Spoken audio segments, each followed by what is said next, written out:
এখানে আমার জীবনের প্রথম দিন আসা। আমি আসলে ঠাকুরের ভক্ত হতে পেরেছি কিনা আমি জানি না, তবে হওয়ার চেষ্টা করছি বা সেই পাঠশালায় নাম লিখতে যাচ্ছি। তো তার কারণে আমি আপনাদের যেভাবে চেনা দরকার ছিল আমি সেভাবে সকলকে চিনি না, তার জন্য আমি আপনাদের কাছে ক্ষমা চেয়ে নিচ্ছি। এখানে যারা আছেন স্থানীয় ব্যক্তিবর্গ, জ্ঞানী গুণী ব্যক্তিবর্গ, প্রত্যেকেই যদি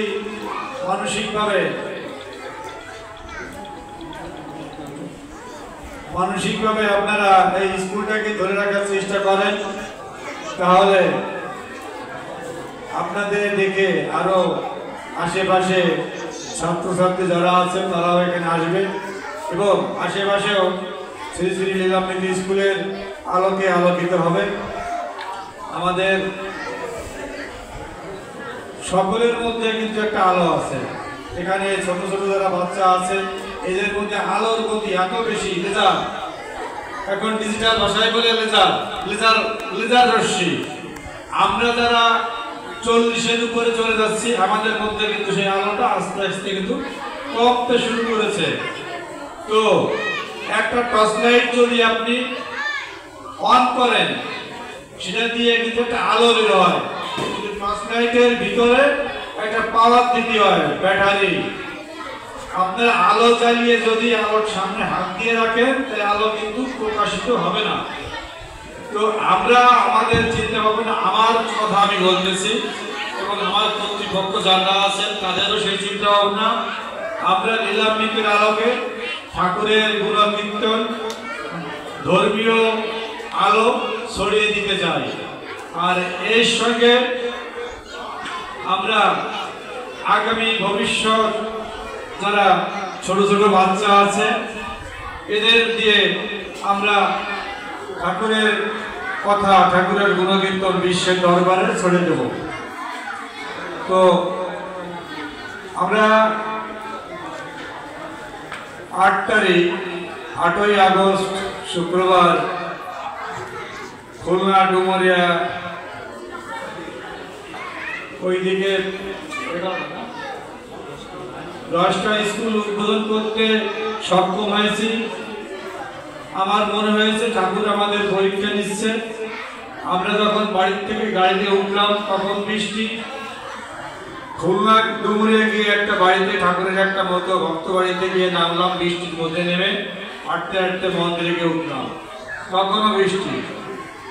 সেখান থেকে বেরোলাম, তখনও বৃষ্টি।